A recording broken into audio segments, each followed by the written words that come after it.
اب آپ ذرا سمجھیں، اب ہمارے یہاں بھی ایک ایسا گروہ موجود ہے جو یہ کہتا ہے بھائی سرکار کے امتی ہیں، ہم سرکار کے امتی ہیں، سیدھا جنت میں جائیں گے، سرکار اپنی کملی میں چھپا کے، اور کچھ اس پہ جرت کر کے مزید بولتے ہیں، مزید آگے بولتے ہیں، کہتے یہ نظر میرے پیر کی، وہ تو یہ کہتے ہیں پیر صاحب ہی ڈائریکٹ لے جائیں گے جنت میں.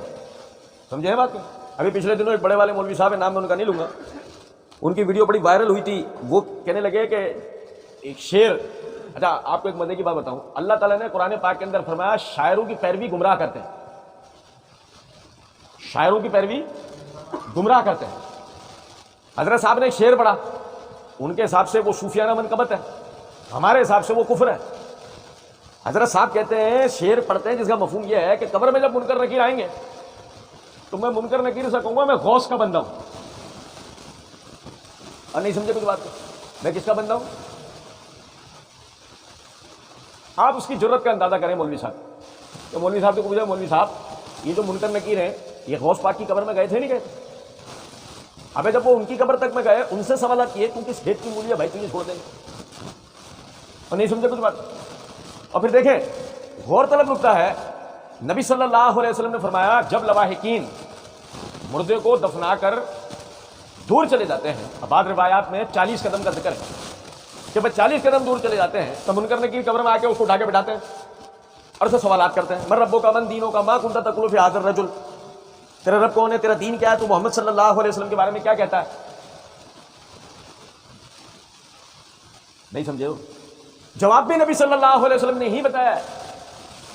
جب وہ کہے گا من ربو کا، تو جو مصلح ہے، جو مومن ہے، جو عبادت کرنے والا ہے، جو دنیا سے بھلائی پر گیا ہے اس کا خاتمہ بھلائی پہ ہوا ہے، نیکی پہ ہوا ہے، کلمے پہ ہوا ہے، توحید پہ ہوا ہے، اتباع سنت و عمل پہ ہوا ہے. وہ جواب دے گا ربی اللہ. تو پوچھا جائے گا من دینوں کا، وہ کہے گا دین الاسلام. اس سے پوچھے گا ما کنت تقول فی ھذا الرجل، وہ کہے گا اشہد ان لا الہ الا اللہ واشہد ان محمدا عبدہ ورسولہ. سمجھے بات کرنا؟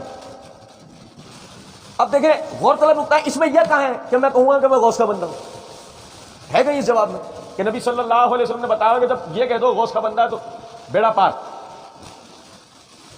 گویا بندہ اپنے منہ سے کہہ رہا ہے میں کہوں گا میرا بیڑا غرق. کیا کہوں گا میں اپنے منہ سے وہاں پہ کہوں گا میرا تو بیڑا اب غرق ہوگا. کتنی جرت کی بات. ایک جرت وہ یہودیوں نے کی. اللہ نے فرمایا وَإِذْ رَبُّكَ لَيَبْعَثَنَّ عَلَيْهِمْ إِلَىٰ يَوْمِ الْقِيَامَةِ مَن يَسُومُهُمْ سُوءَ الْعَذَابِ. ہم نے یہودیوں کے لیے مقرر کر دیا قیامت تک ایسے لوگوں کو ان پہ مسلط کرنا جنہیں قیامت تک عذاب دیتے ہیں.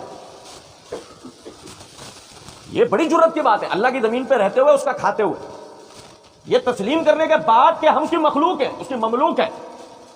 تم اس کے پسندیدہ بنو گے، تم اس کے پسندیدہ ہو نہیں. نہیں سمجھے کچھ بات؟ بھائی جن کو ہم کہتے ہیں اللہ کے ولی، وہ کون حضرات ہیں؟ وہ اللہ کے پسندیدہ ہیں کہ اللہ نے ان کو اپنی ولایت کا، اپنی دوستی کا مقام دیا نا. تو اصلاً یہ ہے کہ تم اللہ کے پسندیدہ ہو نہیں، تمہیں اللہ کے پسندیدہ بننا ہے. اس لیے اللہ نے تمہیں پیدا کیا. جرت یہ ہے کہ ہم اللہ کے پسندیدہ بنے نہیں اور کہیں کہ ہم اللہ کے پسندیدہ، اور سارے وہ کام کریں جو اللہ کی ناپسندیدگی کے.